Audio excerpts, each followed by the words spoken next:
politics of our country, because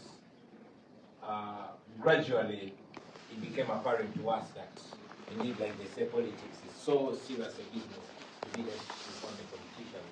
Over time, when General Museveni took over our country, you know, many of the intellectuals that we believed in to deliver us kept disappointing. Many got killed, many got exiled, many got silenced, and indeed many got compromised. And so it was out of desperation that I got myself into politics. It's a long story that I might not be able to delve into right now, but it was the lack of alternative voices, and I thought that myself and many others had to descend into the arena. I was a musician and I was enjoying my music, but over time I realized that just like many young people then, similar to now, we had followers, but where were we leading them to? I was an artist and was paid a lot of money by telecom companies to endorse their products. I was paid by beer companies because the beer bottle that I held inspired so many young people to go that way. Because I was a trendy young man that so many young men and women looked up to. And I realized that maybe if I take a dive into the matters that actually matter to our people, I would lead a generation into that direction. I want to believe that we have largely done that, but so much needs to be done. So with that, here I am. I ran for MP in 2017. I won with 80% of the vote when I was competing with the ruling party candidate and the main opposition candidate. 2 years later, when I was in Parliament, I realized that indeed Parliament was just a rubber stamp, because having changed the constitution to remove term limits, this time when I was just a few months in Parliament, General Museveni introduced a bill to change the constitution once again, to remove the age limit, to allow him to rule forever.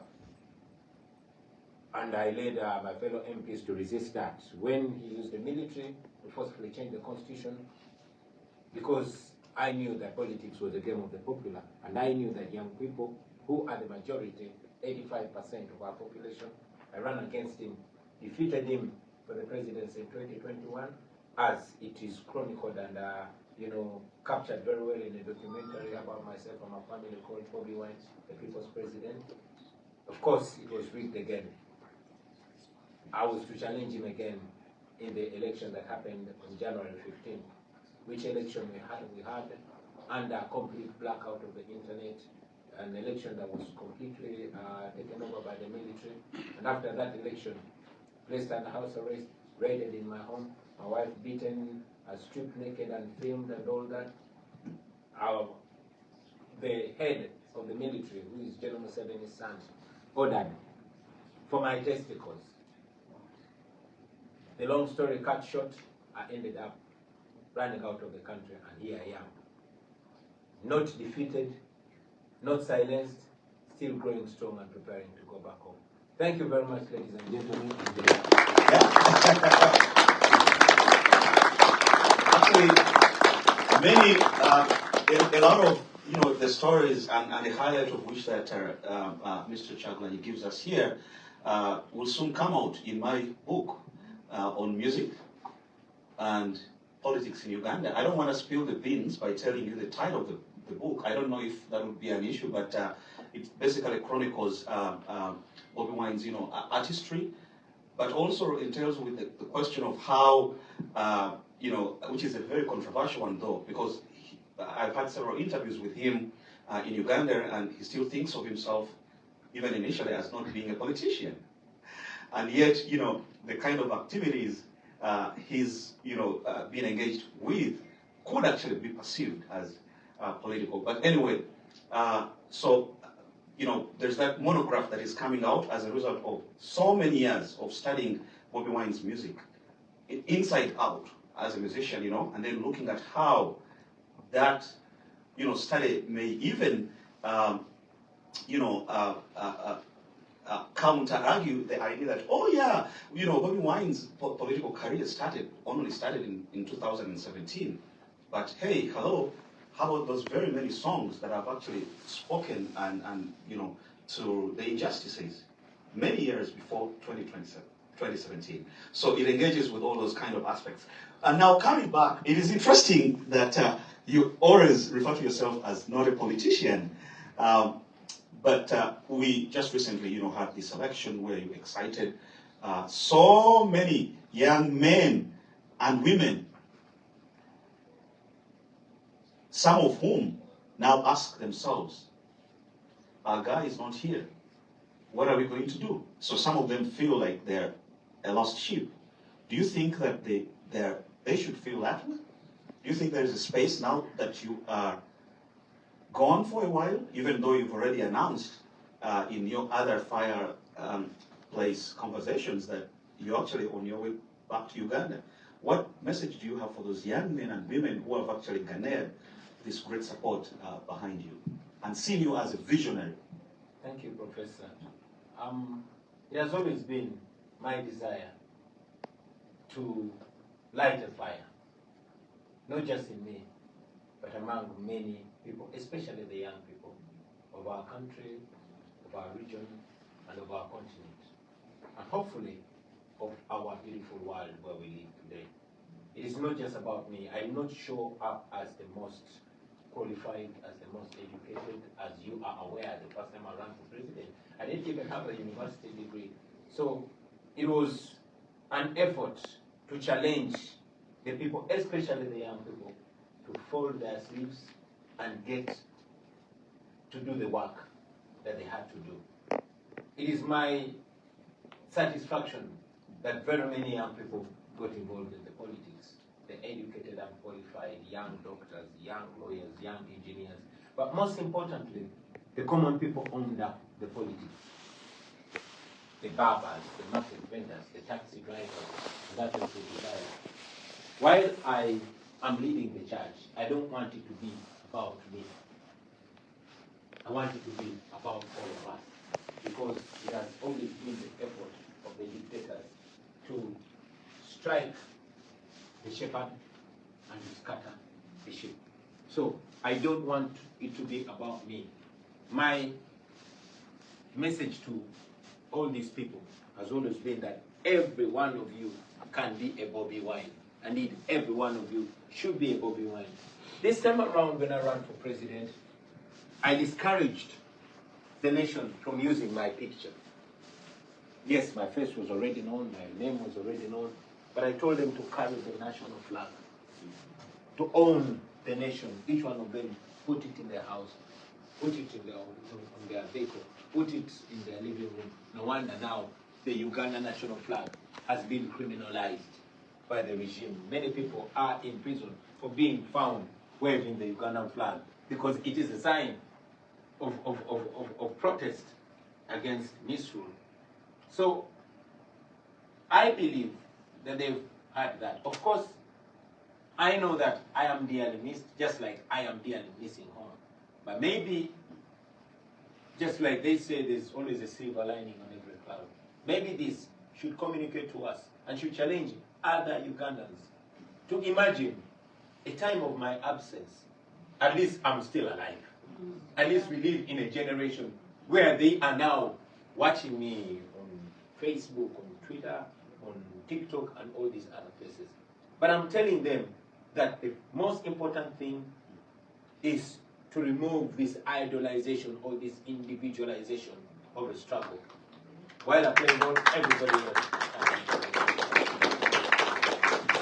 When President Museveni took over power in 1986, he actually came in with the story of instilling a sense of democracy in the country, which he seems to have actually kind of embarked on a little bit in the earlier 1990s before he lost track of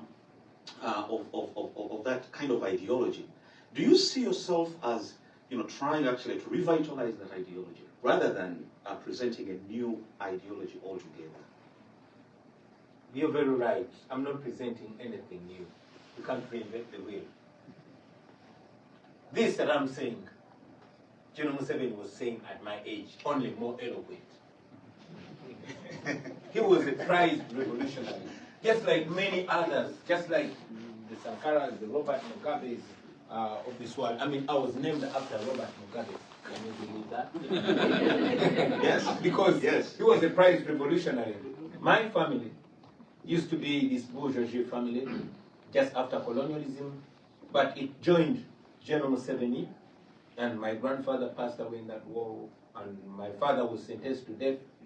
Thanks to the corruption of that regime, my mother bought him out of jail, and he was able to escape because she paid some of the people that were working in that regime, just like I was able to escape out of Uganda, thanks to those that don't agree with what was going on. So, when General Museveni was persuading our parents to join him in the Bush War, which consumed 500,000 of our people for him to get in power, he presented a 10-point program which included the return of democracy, the end of abuse of human rights, the end to corruption, and all the good things that he presented. And indeed, we must give it to him that in his first 5, maybe 10 years, he lived to that promise. When he came to power, his famous statement, which he even wrote in his book, What is Africa's Problem?, was Africa's problem in general, and Uganda in particular, are the leaders that overstay in power. He said that when he was my age. He would kill anybody who reminds him of what he said when he was my age. So, while he stood for the right things, he is the perfect example of the famous saying that power corrupts and absolute power corrupts absolutely. He has been in power for 40 years, but he believes that he is the only one that can solve the problems, majority of the problems his overstay has created. So that speaks to us a great deal. And it speaks to me personally. And I always tell people that don't look at me as your savior, because I'm a human being who can be corrupted. And that is why I believe in encouraging people to come together so we can liberate ourselves. It is not me to liberate you, neither are you the one to liberate me. We have to liberate ourselves together so we can hold each other accountable. And indeed, for us to achieve that, we're not going to get it when we get there. We're going to practice it now. We are going to institutionalize and empower our institutions so that it is not an individual that charters the way. Now, I'm out of the country, but the institution, the political party that I lead, the National Unity Platform, has my fellow leaders with whom we sit and argue many of my ideas about, and many of my ideas are challenged out, just like the ideas of others. That is what we believe in, because that is how nations are built. Actually, this very last point now, I mean, that very point brings me to the next question. You know, it is so interesting that when you stood up, you know, in 2017 to become the next member of parliament for the Chadondo East constituency, you were despised. Oh, yeah. And the idea was like, this is, you know, some kind of a joke. He's just an Afro-pop musician. He's an entertainer, blah, blah, blah, blah, blah. What is it in you, though, that is so peculiar in you yourself, as in your persona? Because we have many other Afro-pop musicians in Uganda. The so-called Mahingers, you know, Chameleons, Baby Cool, and many others. Why? And some of them have even tried political office. But what is it that in you that I also still want to understand, and even where possible incorporate in my forthcoming book, that is able to animate this sense of energy, to move not just even the young men and the women, because I've been to Uganda and I've seen this with my eyes, but even, you know, the older generation, and even the, you know, the educated scholars.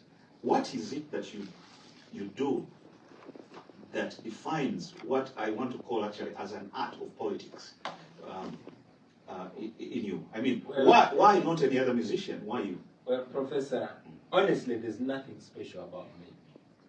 No, there isn't. This that I'm doing, anybody can do. All you need to have is the decency to know that you're not special. And to know that you are because we are, and we are because you are. In Africa, we call it Ubuntu. just like as an artist, I rose not because I had the most beautiful voice, no, but simply because what I was talking about in my songs is the common plight of the people and the thousands and later on millions that followed me and supported me were only and simply seeing themselves speak through my voice. That is when they throw my concerts, when they come, and before you know, 1, 2, 3, 100, 1,000, 10,000, 100,000, millions are associated with you. Anybody and everybody can do this. All they have to do is to think, especially in the context of artists, all they have to do is to think beyond Friday night. As simple as that. And indeed, to look into history, to learn from history. We have had great people that lived. I idolize Bob Marley. Bob Marley was a great artist. He spoke about all these things. The only thing that he needed to do is to speak about them on a more formal platform. I've been singing about these injustices and all that, and maybe I've just been reminded that sometimes something needs to happen to you. I was like all these other artists, Professor, until I was 35. I mean, I became a star at a very early age of 21, you know, and I was singing about the girls and the drinks and the rides and everything. And indeed, by 23, 25, I was one of the most popular, if not the most popular and successful artists in our country. But there's this one day, I had just bought a brand new Cadillac Escalade with 24-inch spinning wheels, the first of its kind in East Africa. And I was coming from a famous nightclub called Angenoa Discotheque. When this young man of my age walked up to me, I mean, I used to, back then when I was younger, I was full of life. I used to move in waves, you know. So this night, this particular night, I'm walking from the club, I'm entering my car, and as you can expect, all the cars were looking at me, and I was feeling myself. I was the guy of the moment. So this young man, around my age, walks to me, knocks on my car. When I put the glass down, the window down, he slapped the hell out of me. So I got out to teach him a lesson. Then he pulled up a gun and put it on my face. And I mean, no matter how strong you are, you're not going to fight a guy with a gun. Smacked me again. And then I asked, man, why are you beating me? What have I done to you? Asked me, why are you showing off? Don't you know this country has owners? Now, from his accent, he was coming from the ruling tribe, and he was a security operative, and was clearly above the law. So people surrounded to see who is this beating our celebrity. You can imagine, for example, now somebody slapping a Justin Bieber or Snoop Dogg or something. That is the kind of artist that I was. Even the security of the club came and pleaded with him instead. Said, Afande means the high-ranking officer. Said, Afande, forgive him. He didn't know there are bosses around here. So he ordered me, get into your stupid car, get out of here. I had nothing to do. I got into my car with my friend Nubian and we drove. We didn't talk or look at each other. But as I was driving back home, so many thoughts came to me. The injustice and all that. But again, it was not the first time I was seeing this, only that it was happening to me. It had been happening to other people. In the same club I was there, and these military officers would come, and I mean, sometimes there were nights where university students were there, would come and pick somebody's girlfriend, force and take her to the car, do all manner of things. These things had been happening. But because I was a star, and I had this proximity to power, I had the illusion that it couldn't happen to me. Well, it was happening to me. That rang a bell in me, because something told me you deserve it.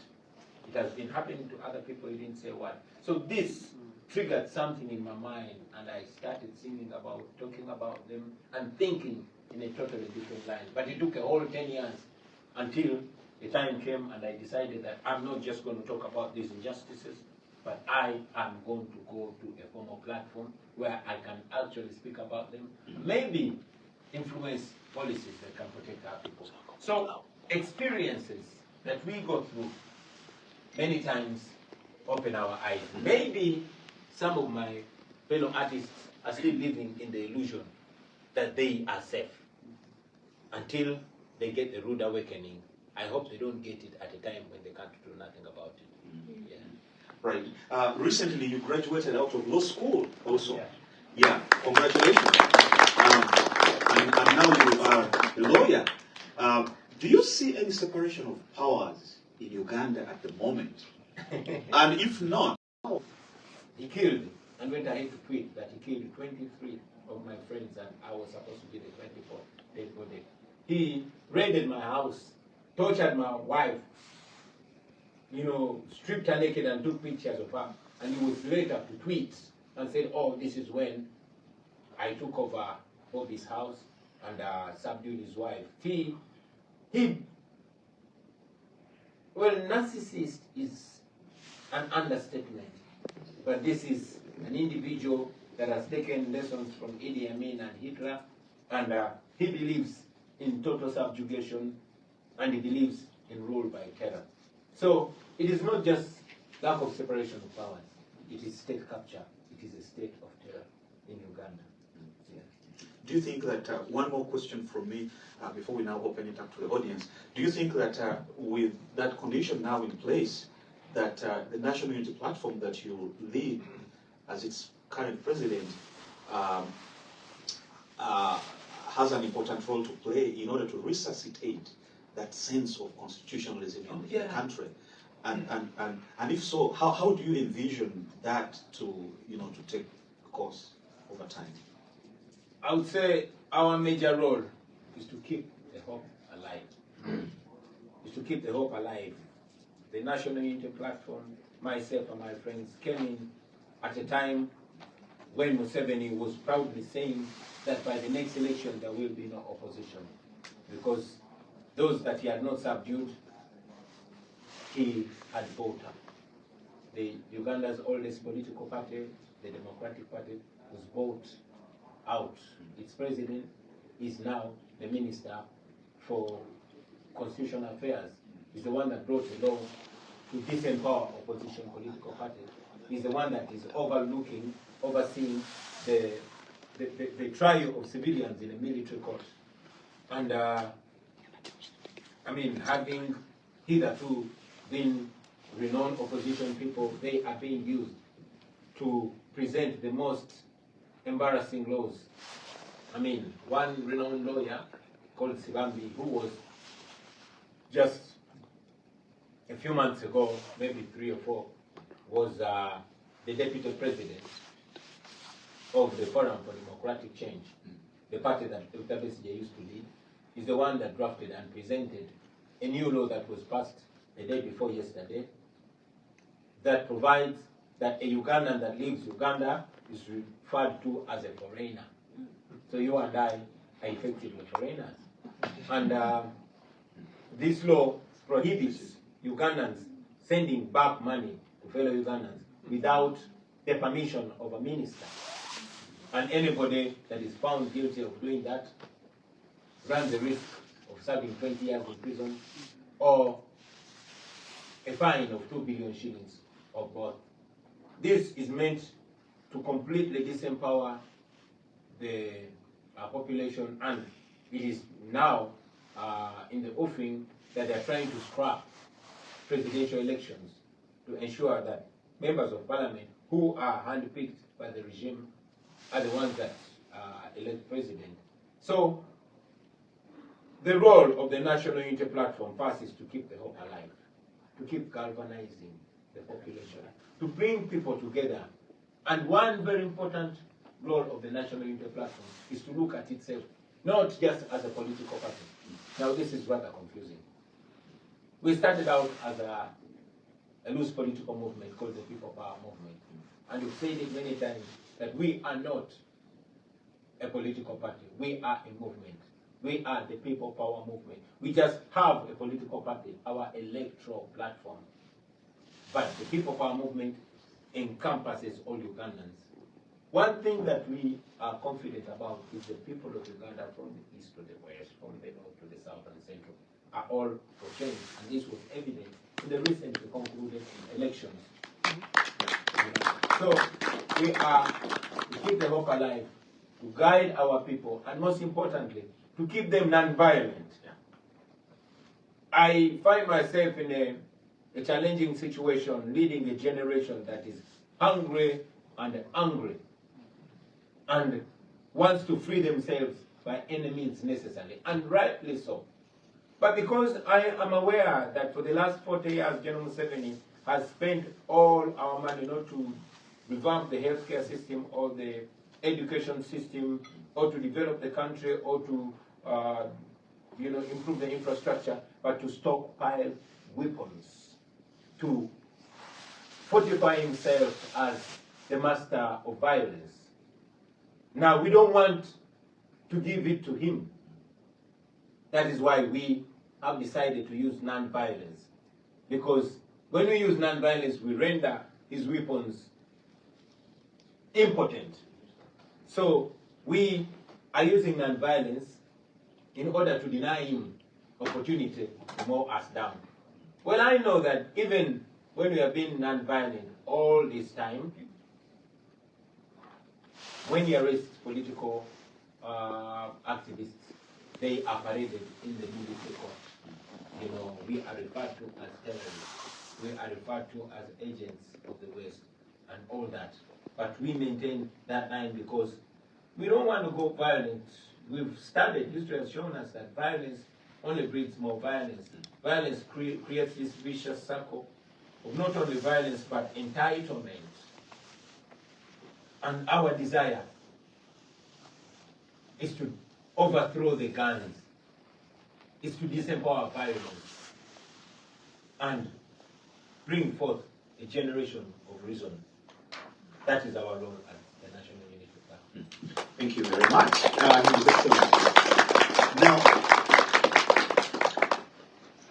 Now, ladies and gentlemen, we are opening up the floor for questions.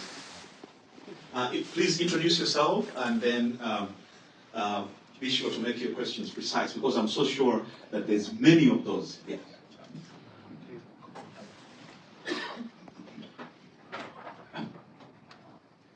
Thank you for having. Let's take two. And it can be even conversational, actually. We can maintain this, Thank you for having us. And Bobi, we look up to you. Thank you. As a young man. My name is Kimani from Kenya. A lot of East African youth are courageous right now. They're educated and they're organizing to take over and their rightful space into leadership. If you could talk to a young person in Uganda, in Kenya, in East Africa, what would you tell them to be able to turn their frustration into a long-term change instead of emotional reaction online? Thank you. If I could talk to a young man in Uganda and Kenya, in East Africa and Africa. But before I talk to that young man in Kenya and in Uganda, why don't I talk to that young man here, right now? That young man that is asking me that question. That young man is Kenyan.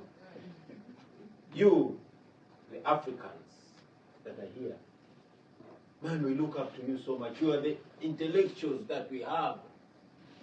Every student, you are in the University of Michigan. These are the noble universities where the founders of our countries went. The fathers of independence, the Kwame Nkrumahs of this world, the Milton Obotes of this world. When they were your age, they were here thinking about Africa. And indeed, when they came back home, they brought those skills and ideas. So, I want to speak to you first and to let you know that you are our hope. You are the intellectuals that we have, So it is supposed to be part of our call. Lead us You have read all this. You know what is wrong and what is right. You know what works and what does not work. You are our Nyereres. You are our Kenyattas, our Jomos. You are our Obodis, etc., etc. So get involved. Don't look at matters of back home as matters to be sorted by those that are home, and then you return home. That is what has kept us where we are today. For you guys to be here, so much has been invested back home. So we need you. Get involved in the politics of our country. Gladly, now the world is even more connected. You can lead from where you are. Now to the young people back home. You are the future. There's a song that I did. It says, we are the country, we are the future, we are the change we badly need. We are the youngest population in the world, we stand a chance. We are the leaders of the future, and the future is today. So the future is today. Take charge of your future. The people that gave us independence were in their late 20s and early or mid 30s. The old ones among them were in their late 30s when they changed home. And majority of our people were old. Today, we are young people. Back home, I'm an old man at 44. You know? So how can young countries be governed by men and women in their 80s? How can the future of young people be determined by the people whose future is already behind them? So get involved, take charge, because in any case, you are stuck in Kenya, you are stuck in Uganda, you are stuck in Africa. These guys are going to die. I'm sorry to say that, but it's the truth. You know, they are on their way out. So it is important for us to determine our future. Franz Fanon wrote and said, every generation out of deep reflection must realize its cause and choose to betray it or pursue it. I have no doubt that you people, you Africans, you young Africans, here and back home, already know your cause. Now it's up to you to betray it by your silence or to pursue it by getting involved in any way. I'm playing my little role with my little knowledge as a humble artist from the ghetto. You young people out there know much more. You the educated people. You the knowledgeable people. Rise to the occasion and take charge of your nations. Take charge of your future. Thank you.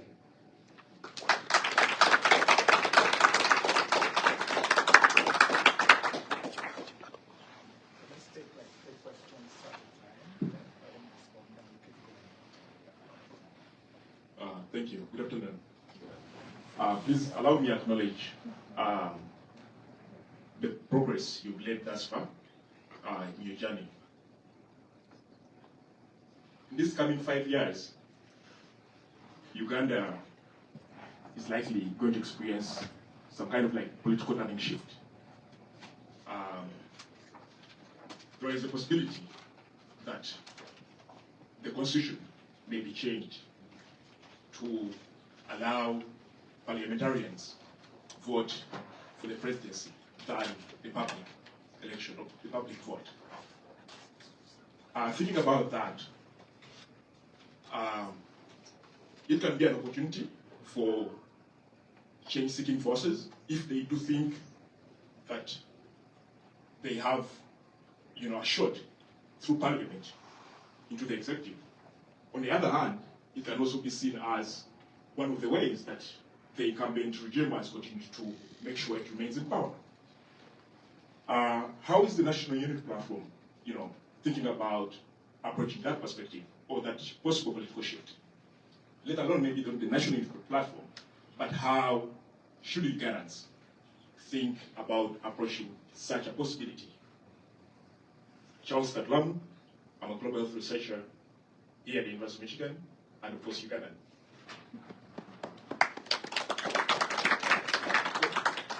We can get another question, and he will answer after the second.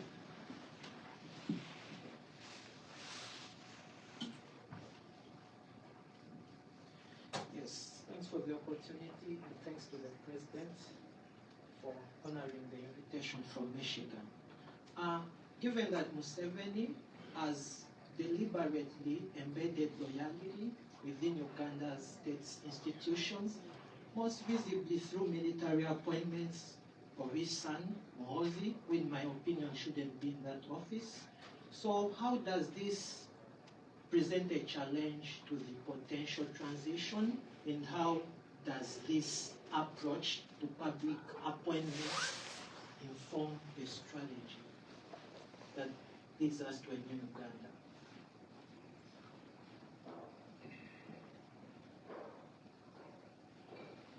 Okay. Shall I answer those two as you? Thank you very much. The first question was about the known efforts by General Museveni to deny the people of Uganda opportunity to elect their leaders, so he can have his way in Parliament. And was asking what are the plans of the National Unity Platform to counter that. I've said it again and again that it's not only about the NUP.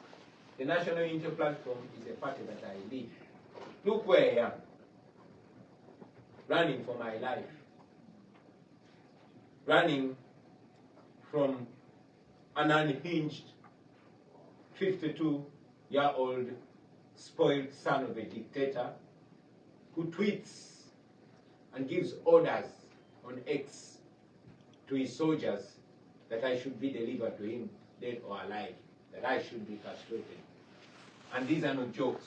He threatens and delivers to his threats. You saw when he abducted my bodyguard and tortured him, shaved his beard and stripped him naked, and posted pictures of him, telling the nation that Eddie is in his basement being taught in his mother tongue.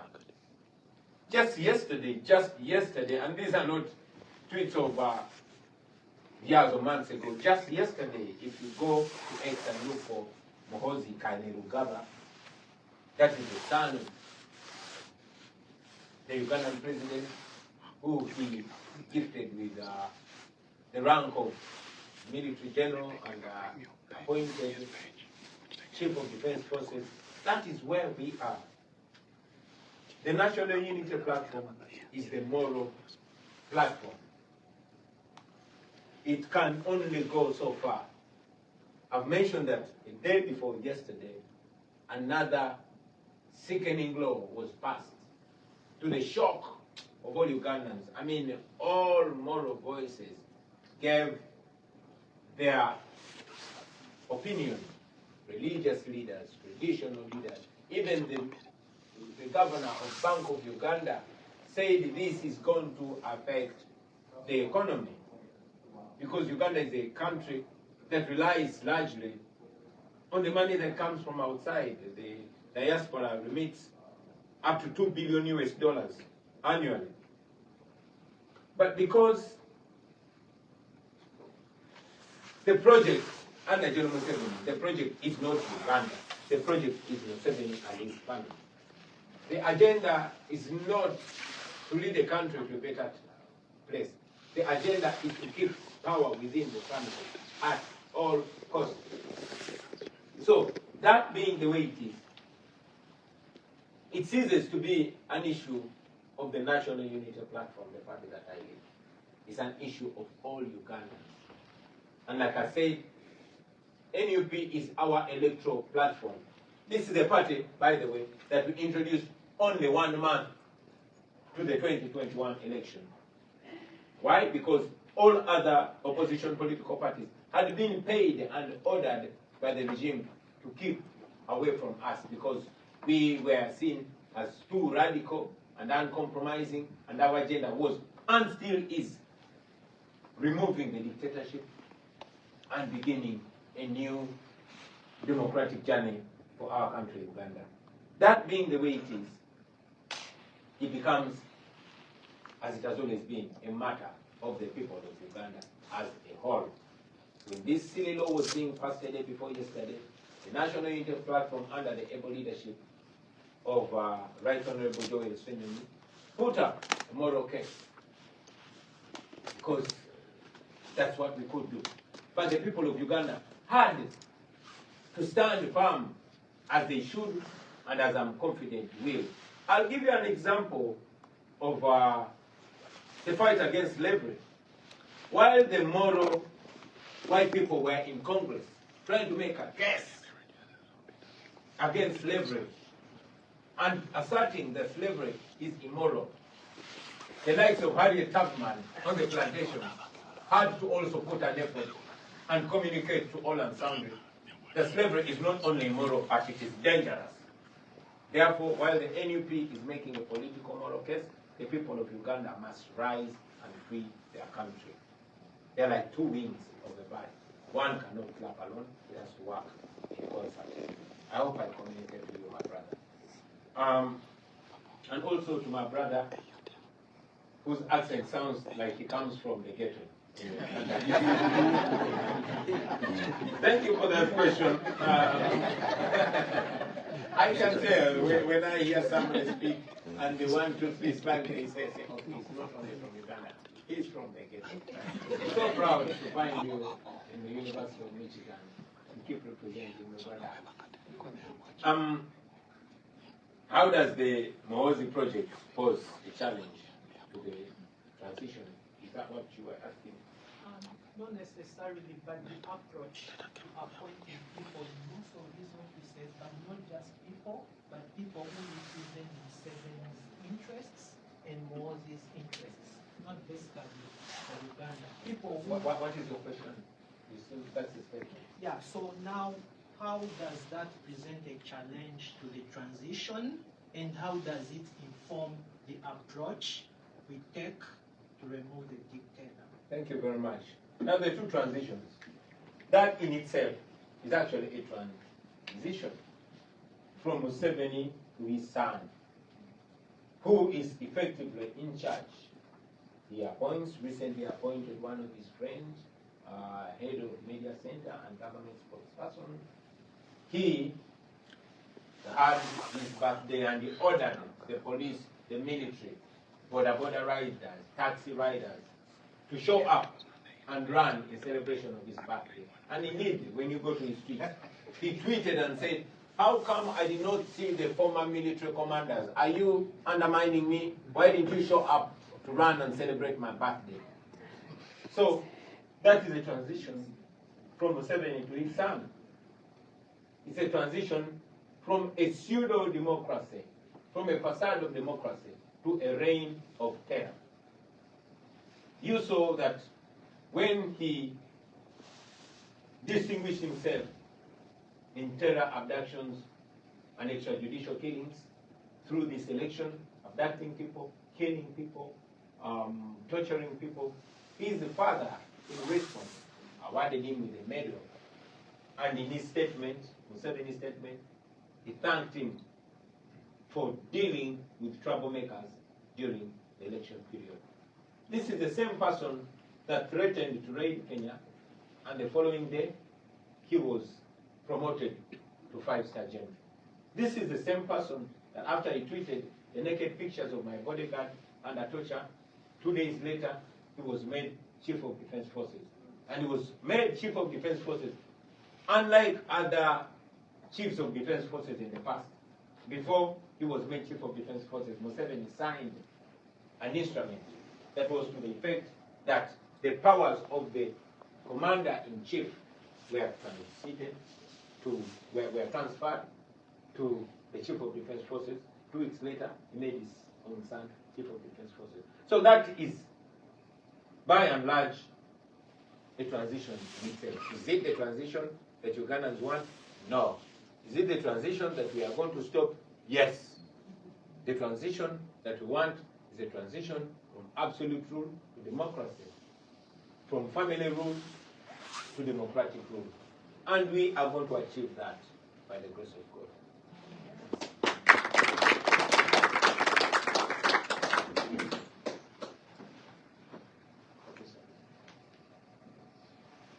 you very much. So Ugandans are some of the most prolific in terms of the use of social media. And I guess that is why the president's son tweets a lot. And if you go on social media, you see a lot of Ugandans using TikTok, Instagram, as well as Twitter or X to communicate ideas. So I want to know, to what extent have you and your group also been using these platforms to communicate with or to mobilize at the grassroots level?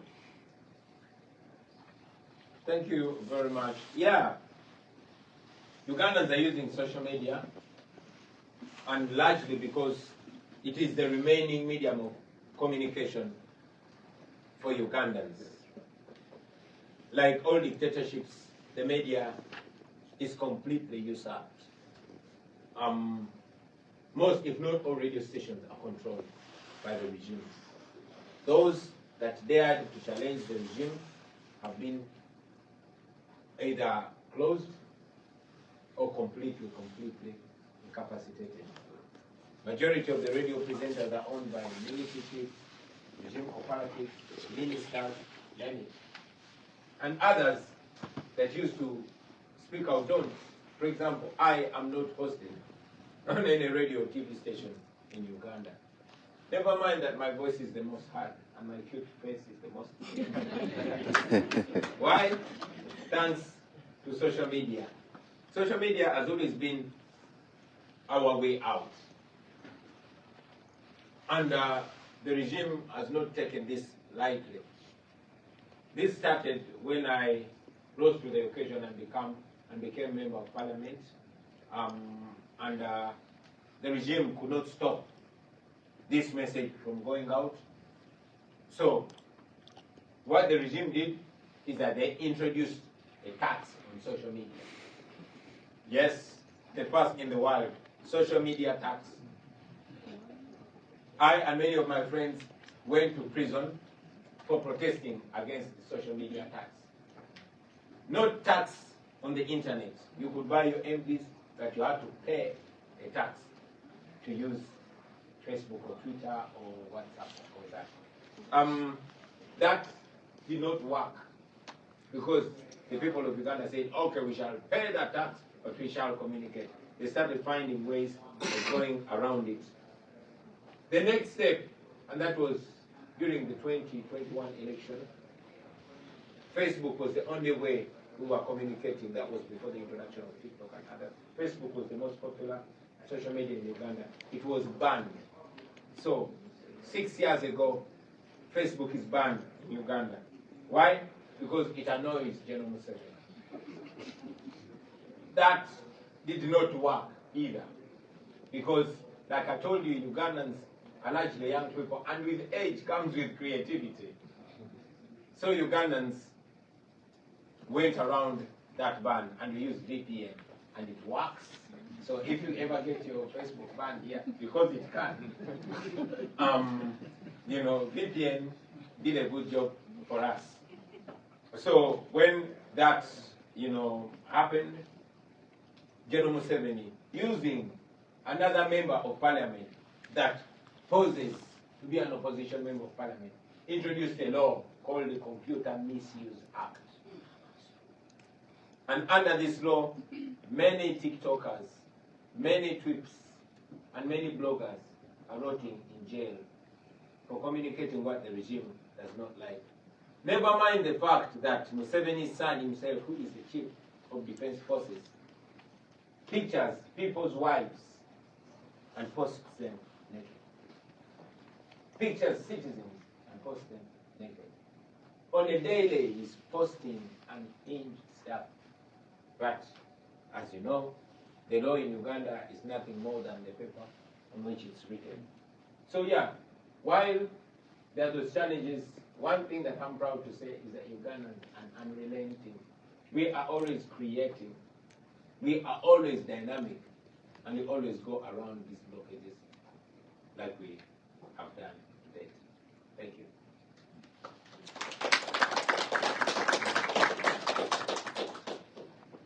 There's a couple hands. Oh, yeah, somebody already has a microphone. Please go. Oh, Yes. okay. And then- Can you hear me? Yes.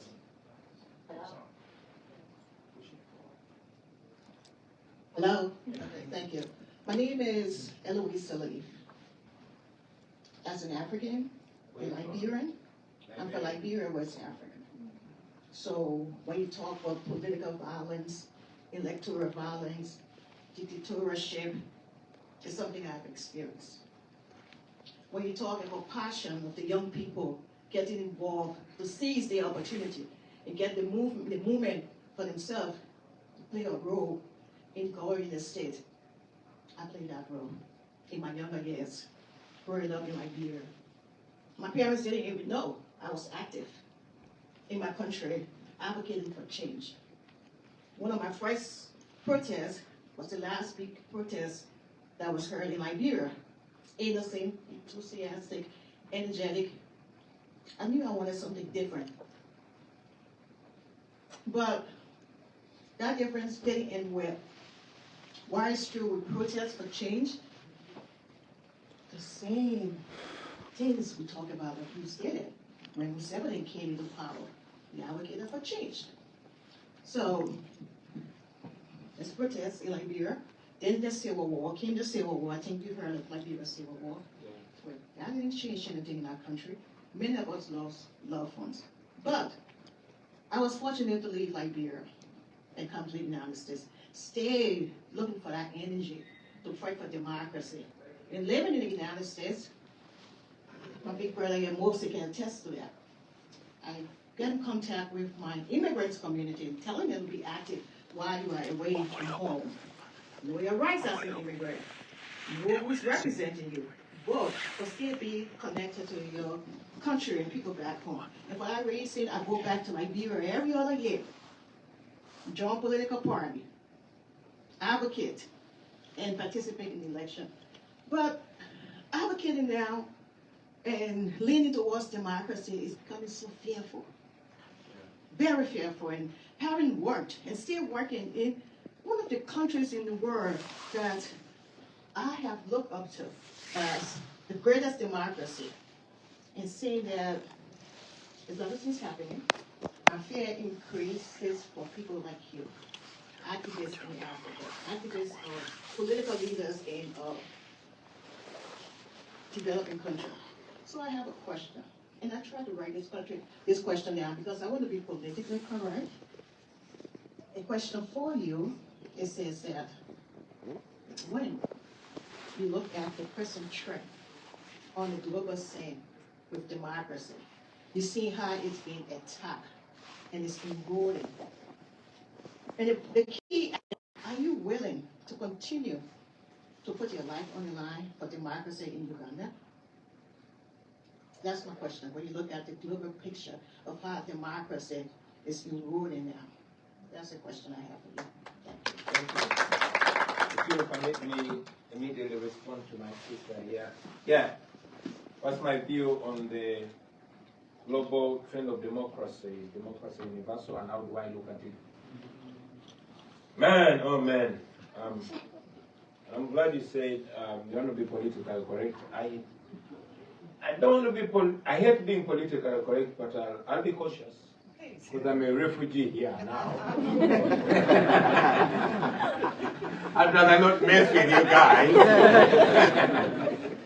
But a while ago I told you Americans that democracy, however old it is always one step away from extinction.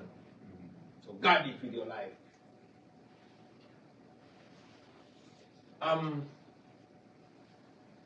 Yeah, I mean, Liberia, at least you've been there. You've had people like Charles Taylor. And at least you are an example. You had Africa's first criminal president. And you have had the opportunity of voting in and out presidents, including the famous George Weah and all that.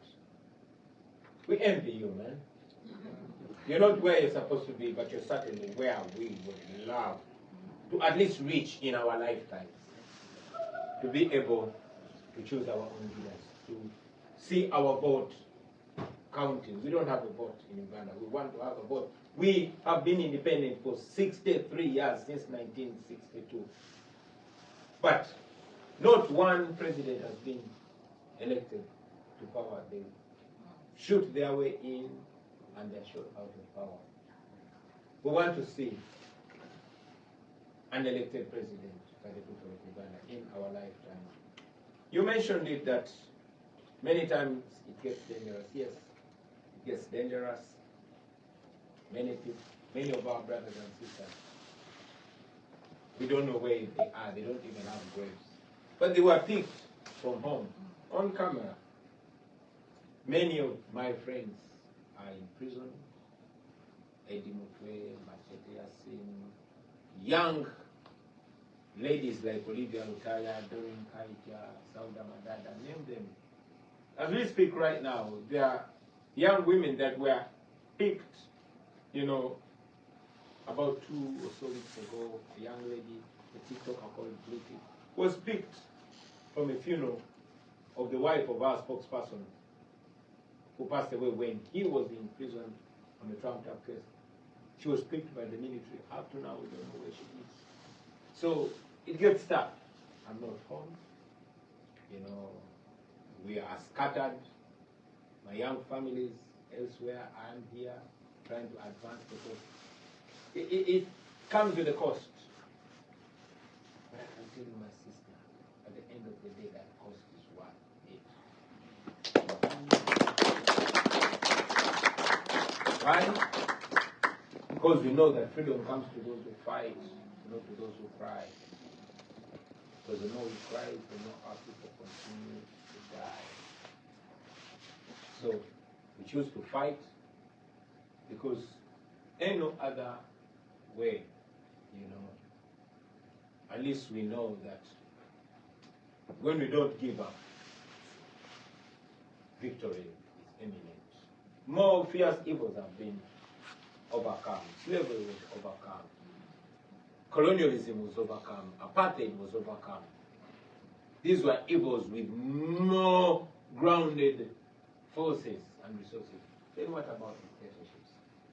Which dictatorships are actually empowered by democracies like America? So if we don't stop fighting, we will get there. I can only say, let's keep the hope alive. Let us not stop. Let us use every opportunity. Let us keep putting one foot in front of the other. The little things that we do add up to much more. Maybe in just this little conversation that we're having, maybe we'll spark minds that will also spark others. I used to love Tupac. Tupac said, I'm not sure that I'll change the world, but I'm sure that I'll spark the brain that will change the world. Man, you guys are already burning brains. It's just to remind you of how important you are, how effective that you are, of how much you can do more, and maybe that will create a ripple effect. Before you know, we achieve what we must achieve. For as long as we don't stop, let us not look at the threat, let us look at the prize. Thank you. Yeah, so we are happy to have 2 more questions. I have actually my first PhD advisee here at the University of Michigan is also here. I would love to give the third opportunity to him. You have to, because his research is on music and politics in Nigeria. And so I'll give the third. So 2 plus his 3. Okay. Yeah, but briefly, go ahead. Okay, thank you very much, His Excellence, and for all the insightful aspects that you have shared. I'm glad that you touched on the dictators of Africa, Mugabe's, obviously Museveni's, and many others established the frontline state. And of course, some well-respected statesmen like Kenneth Kaunda's, Julius Nyerere's, and many, Samora Machel's, and many others were quite progressive. So my question is, what's the game plan? Because definitely you do have your own youngsters of your own generation, the likes of Chamisa. I know you're quite close to Chamisa in Zimbabwe. And the same model is operant. I think Uganda and Zimbabwe are quite twins in a way when you talk about this politics of dictatorship, because whatever is happening in Uganda is what is happening in Zimbabwe right now, and constitutional changes, if I might be allowed to say, and many other atrocities, especially when it comes to human rights violation. So I understand that dismantling of colonialism came about due to international solidarity, regional solidarity, national solidarity, and of course the diaspora plays a very important role. So what's the game plan for you? Thank you. Thank you. What's the game plan? Oh, man. The other question. The next question. I forgot to say I'm Janet Munakamwe, UMEP Scholar, African Studies Center, based in South Africa. Thank you. Hi, I'm Shakira. I'm from Uganda. My question is going to be brief. So, as we all know, not all of us, but Ugandans that are here and back home, we know healthcare system is sucks. Last summer, I got a chance to go back home, and I was shadowing at Barra Referral Hospital, where people die left and right. It was horrible. Yes, death is inevitable, but sometimes it can be avoided. But people couldn't afford 2,000 shillings, which is less than $1, to buy medical supplies. And this is supposed to be a government hospital. So my question to you, Mr. President, is, so I'm going to manifest. When you become the president or your party, which measures or policies or plans do you have for affordable and accessible healthcare for the people that can't afford it? Thank you.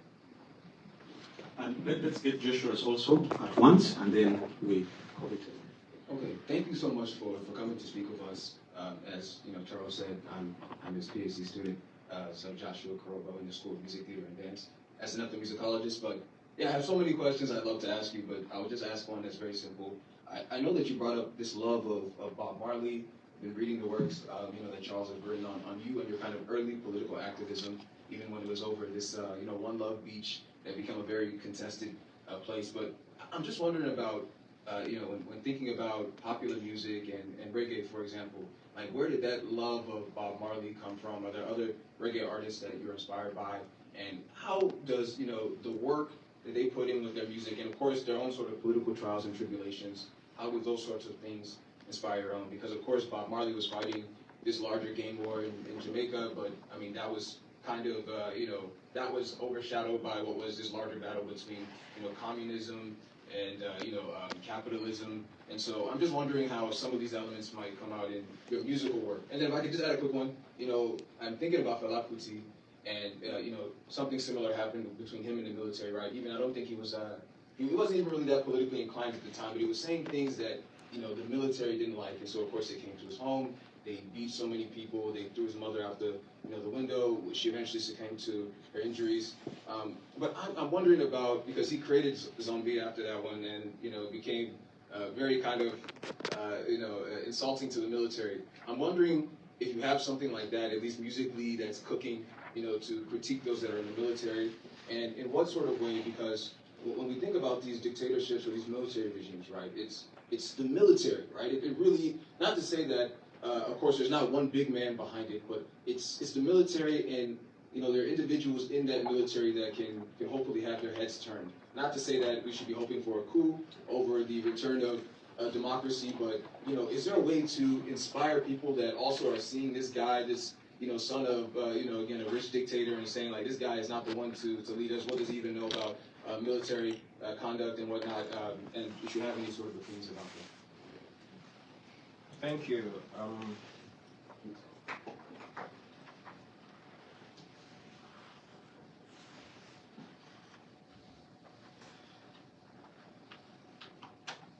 Interesting questions, and sadly it's the last batch of questions, but I hope my humble answer will communicate to you effectively. Now, the first sister asked, what is our game plan?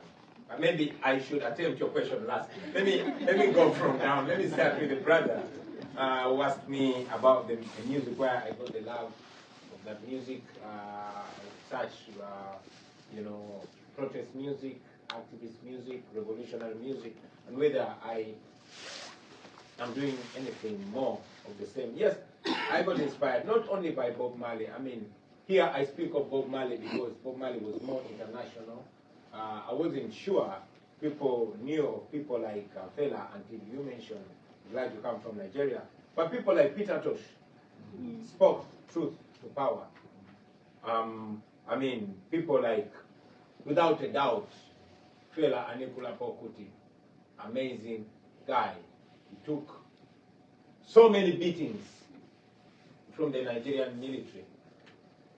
And he spoke my mind then, he spoke my mind even before I was born, when he called them zombies. Because, I mean, these soldiers, if they're not zombies, what are they?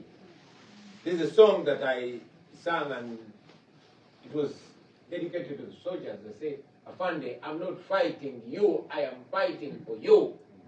I am fighting for your children. Your children go to the same hospitals, sick hospitals as mine. Your wife will die giving birth, like many of our wives do die. You buy groceries from the same market. You know, the misrule affects you the same. But when they order you to beat me for speaking against what's wrong, for defending what is right, I don't understand you.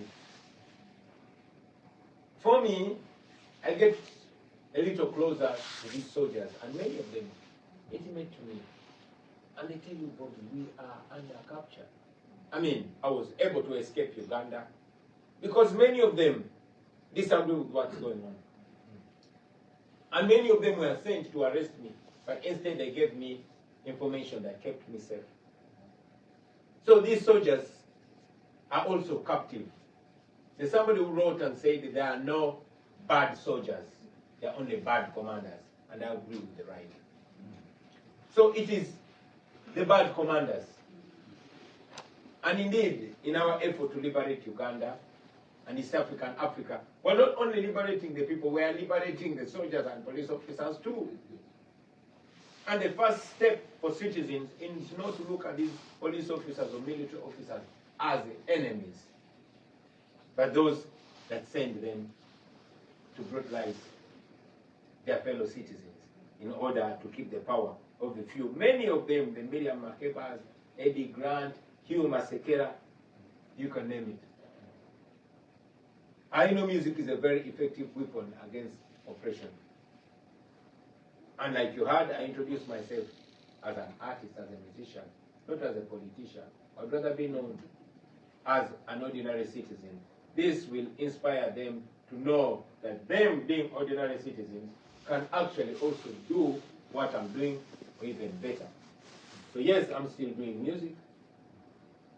And now that I have a little bit of safety and sanity, I'm going to hit studio again and wait for some vibes from me. For those out there, follow me on X, Bobi Wine. Follow me on Facebook, on Instagram, and we can keep the link, we can keep communicating, we can keep inspiring each other. Of course, you talked about encouraging coups.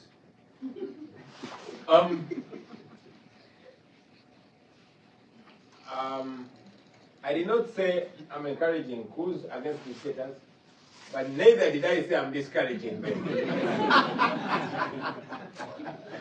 Because while most coups are vicious circles, at least we've seen in history a guy like Jerry Rawlings in Ghana that took over and handed power to civilian rule in his lifetime. So maybe, just maybe, there's some good soldiers. In the recent months, years, we were celebrating our brother, Ibrahim Traore, that took over power in a coup, although it keeps disappointing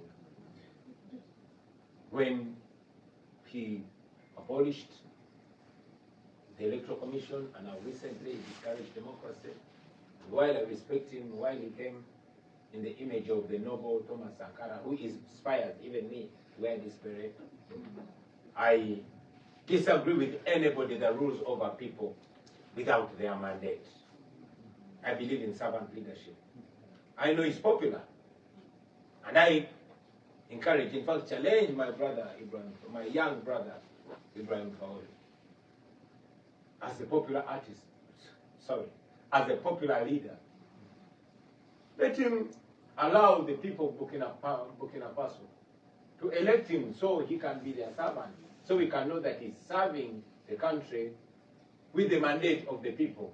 Short of that, he's not ruling over citizens, he's ruling over subjects. And no person should be a subject to any ruler. All leaders should lead in the interest and the mandate of their people. And that can only be achieved when people vote for you and give you the mandate. People should always retain the power to appoint you and disappoint you, because Burkina Faso, like many other countries in Africa, do not produce only one person. There are many, so they should be able to elevate and bring down anybody, depending on how she or he serves them. My sister from Uganda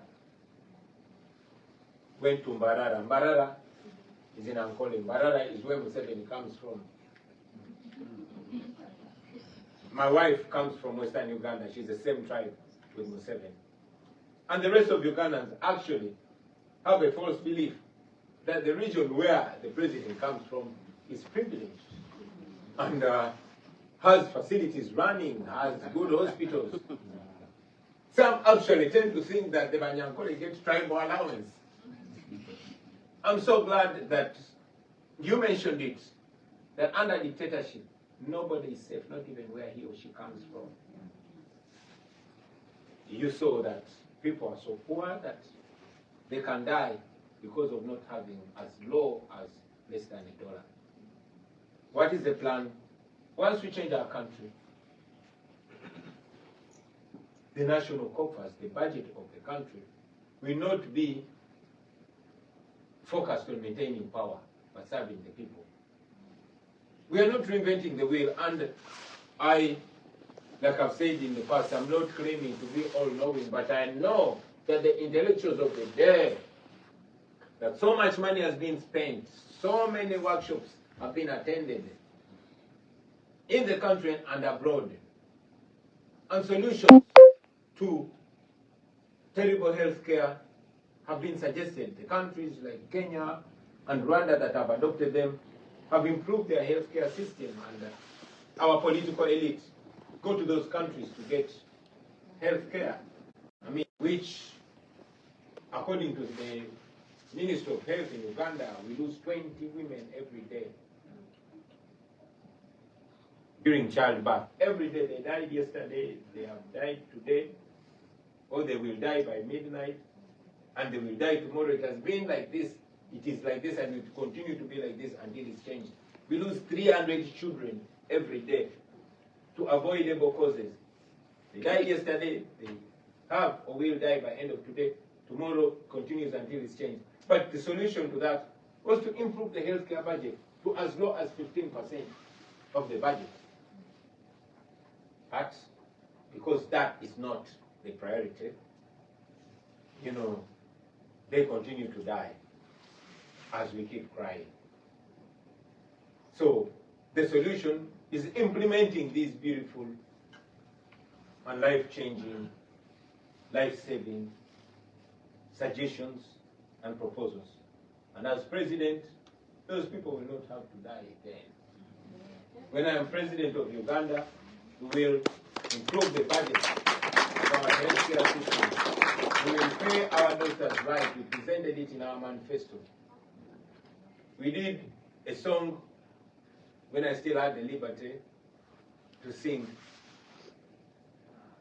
And we said no child is born to die and no mother should die giving birth. And as president, I will be very, very strict. And there will be a lot of questions if a single woman dies giving birth, because no mother should die giving life. Finally, the question to our sister was, what's the game plan? Man, I'm here to get ideas from you guys. But before that, there are two fronts. The first, generally, is not giving up, not stopping, and keeping on adopting all ideas that come. We, as the National Unity Platform, the party that I lead, we have put all legal, all constitutional, and all moral options on the table. I know that many of our friends have advocated to fighting back by any means necessary. While I'm not encouraging violence, I'm not discouraging it. I mean, we are encouraging non-violence because that's what we believe in. But every day, I lose justification to stop people that want to free themselves by any means necessary. Yeah. So for me and my friends, we are non-violent, and we encourage non-violence because it is safe, it is moral, it is more powerful, and much as it is painful, it is the more guaranteed path of empowering an entire population, not empowering those that have the guns. So for us, we want to defeat the guns.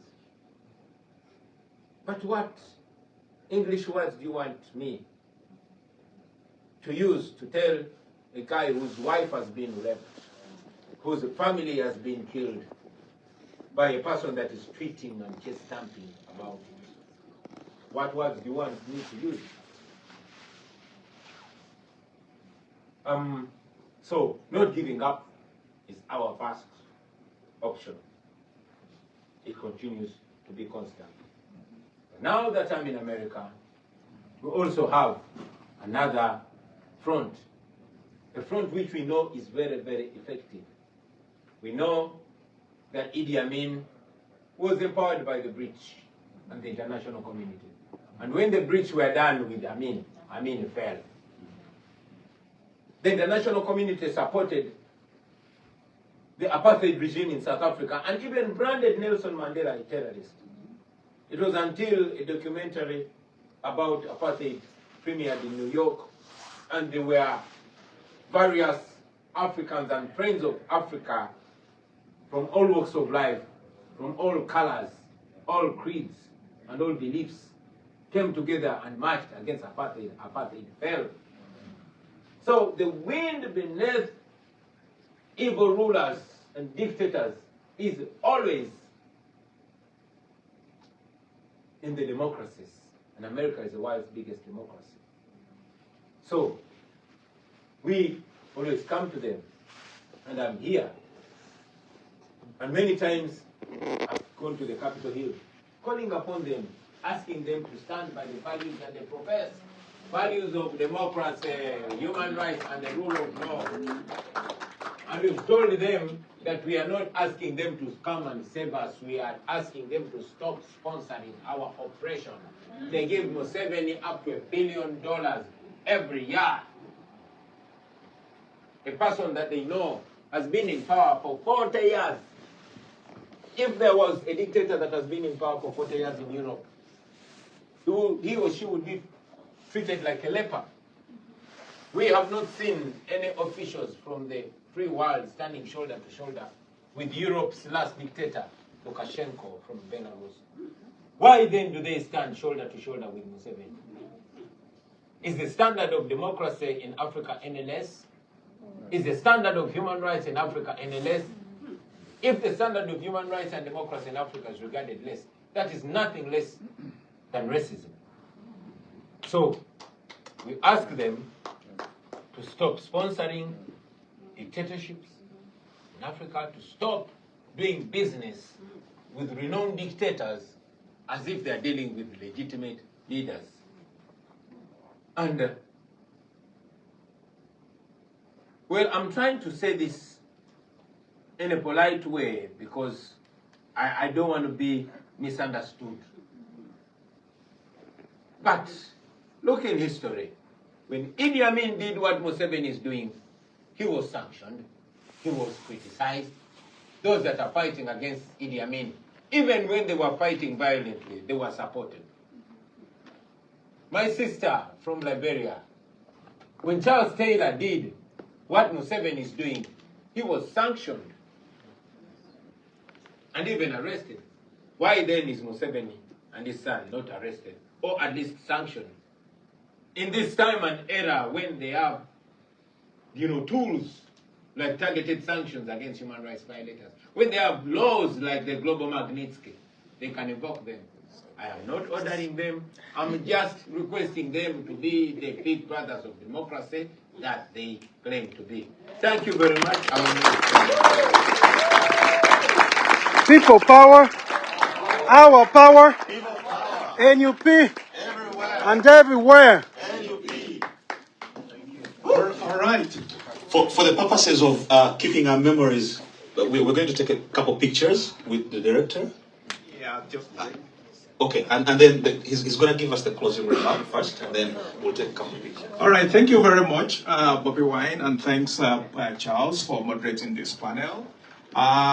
So the thing is, the story of Africa is the same, whether you are talking about the Sudan, you are talking about Nigeria, Burkina Faso, Equatorial Guinea, or wherever you turn to in Africa, the story seems to be the same. But what we can take away from this is that the future of Africa also depends on building a democratic system that works for everyone, and the youth and people of Africa are the engine for building that democratic structure that will eventually work for everyone. So that's what I think is our major takeaway from this today. So please, let's thank Bobi Wine for joining us this afternoon. And thank you to Charles for moderating on the short notice. And of course, without forgetting our colleagues who are work in Uganda or are from Uganda, particularly Derek Peterson, and other Ugandan colleagues, East African colleagues who are in the audience here. And also our staff at the African Studies Center and the Dunia Human Rights Center, Marwa Hassan, Pam, and Wesley. Thank you for putting this event together. We really appreciate your hard work in making it happen. So thanks to our wonderful audience. We didn't expect this much audience because students are almost gone from campus because our semester ended a few weeks ago. But we are happy that all of you made it to this event this afternoon. And we hope that when next we call on you, you will, as you always do, show up for African Studies Center. Thanks, everyone.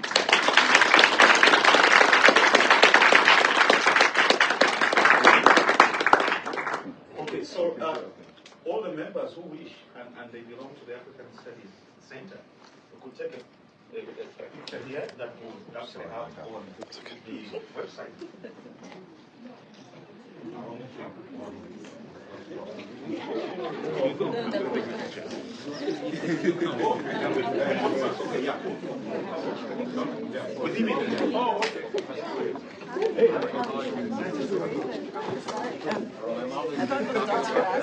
Papa. My friend is an African studies major. Hold, you're not the fun.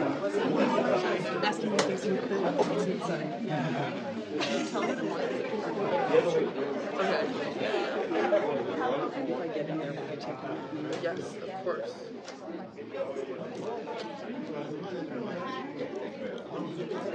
Duncan. Yeah.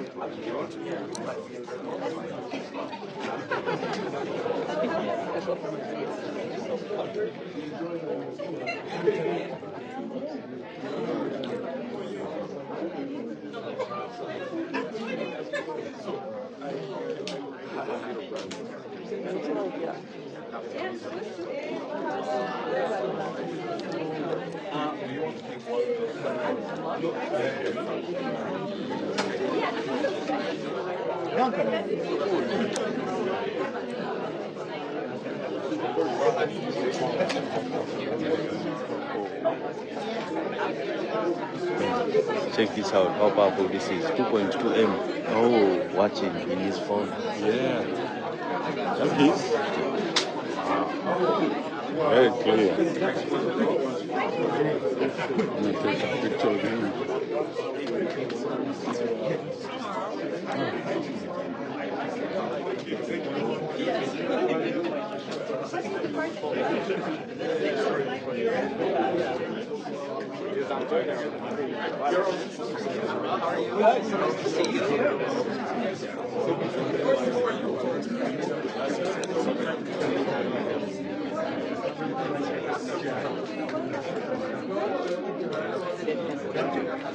No, but I will take one of you. Yeah. Yeah, I feel like there's some sort of line happening, but there's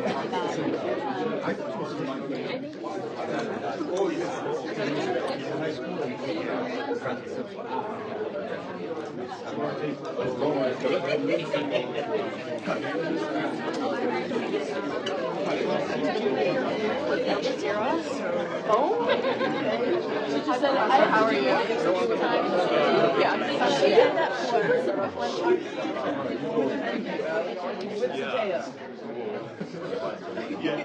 I was like, the only thing, the one thing was like, oh, congratulations. Thank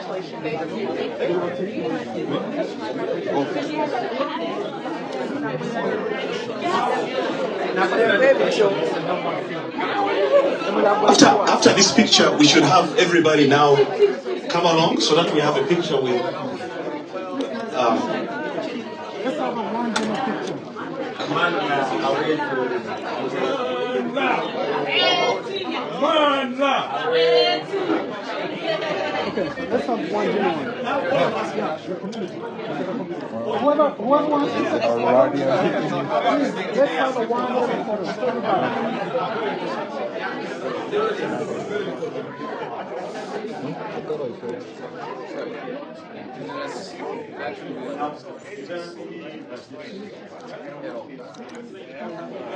Sorry. Mr. Minister, it's now our turn. Yeah. 2.2.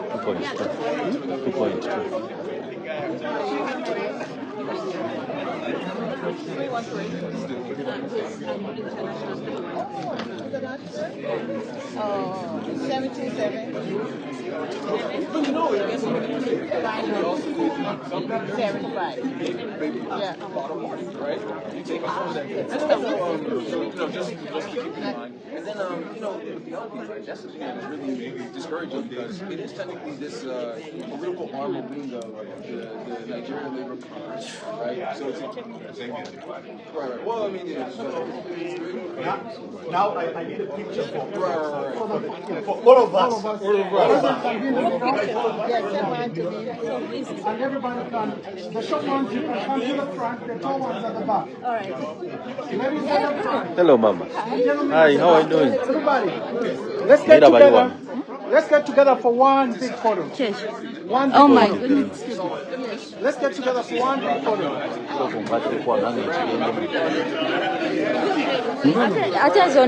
Ready? So, Could you take us? Thank you, Professor. So koleke. one big photo. People power. Our power. Our power. People power. Our power. People power. People power. Our power. Kubayo chimu. Kubayo chimu. Mukube bambi mukube.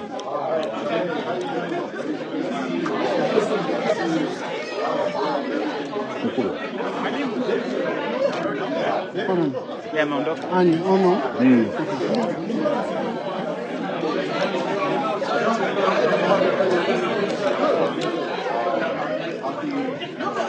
Antwade batambula. Obona anyasala. Oyo mbadde mbayo kujja kukwata gundi naye nkubyeyo.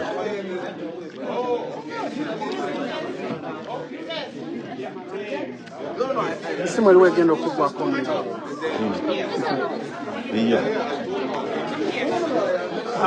Guys online, mwenna mwebale kulaba. Thanks. President has been live in Michigan at the Michigan University. So thank you so much for watching. Please keep on reposting this video. The struggle still continues. People power, our power, people power. Thank you guys and stay blessed.